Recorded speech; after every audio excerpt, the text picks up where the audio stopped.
नमस्कार दोस्तों, आप सभी का स्वागत है हमारे यूट्यूब चैनल पर। मैं आपका दोस्त कुमार अभिषेक आज बहुत अच्छी कहानी लेकर आए हैं। गरीब लड़की की दर्द भरी कहानी।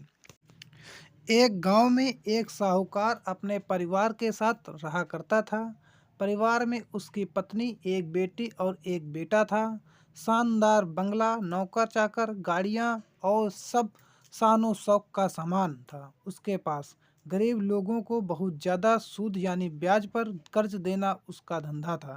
अक्सर लोग तंगी के दिनों में या तो त्योहार या शादी ब्याह के मौके पर उस साहूकार से कर्ज लेते थे। जब फसल अच्छी होती तो थोड़ा थोड़ा करके उतारने लगते, लेकिन जिस वर्ष सूखा पड़ता तो कर्ज तो छोड़ो, गांव वाले सूद तक नहीं दे पाते थे। इसी का फायदा उठाकर वो साहूकार उनकी जमीनों पर कब्जा कर लेता, कब्जा कर उन्हें बेच देता और खूब पैसे कमाता। इस धंधे में उसका बेटा भी उसकी मदद करता। दोनों बाप बेटा हर समय किसी न किसी गरीब की जमीन हड़पने की योजना ही बनाते रहते।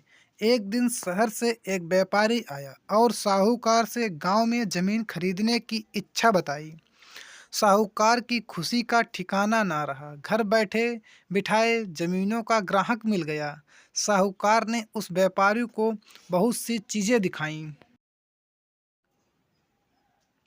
जो उसने कर्ज के बदले गांव वालों से हथिया ली थी। लेकिन उस व्यापारी को किसी भी जमीन पसंद नहीं आई। गांव में घूमते हुए व्यापारी को एक जमीन का टुकड़ा पसंद आया।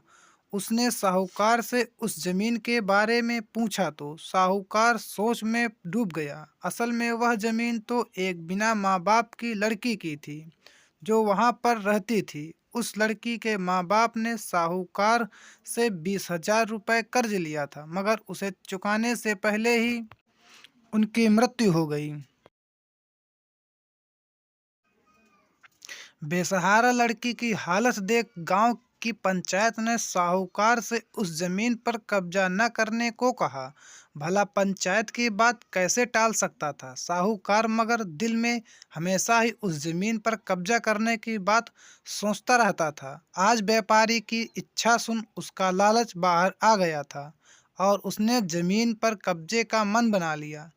कब कर्जे के सारे कागज ले वह उस लड़की के घर पहुंचा और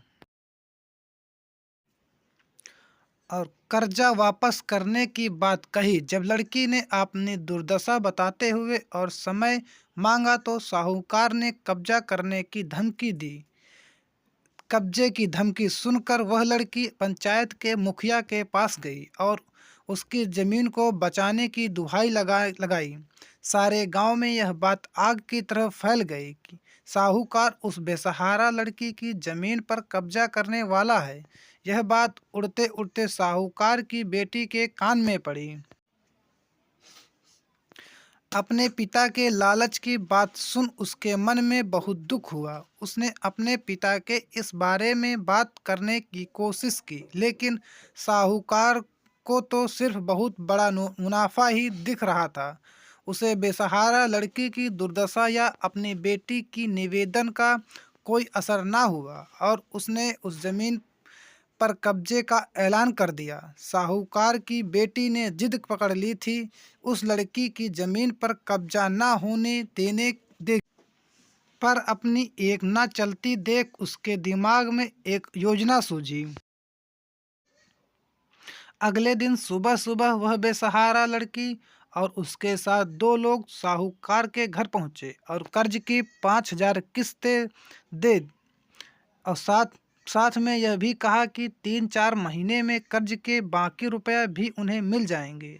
रुपया देने के बाद रसीद ले सब चले गए। अब किस्त मिल गई थी, इसलिए पंचायत ने भी कब्जा नहीं करने दिया। साहूकार बहुत परेशान था कि आखिर उस लड़की के पास इतना सारा रुपया कहाँ से आया।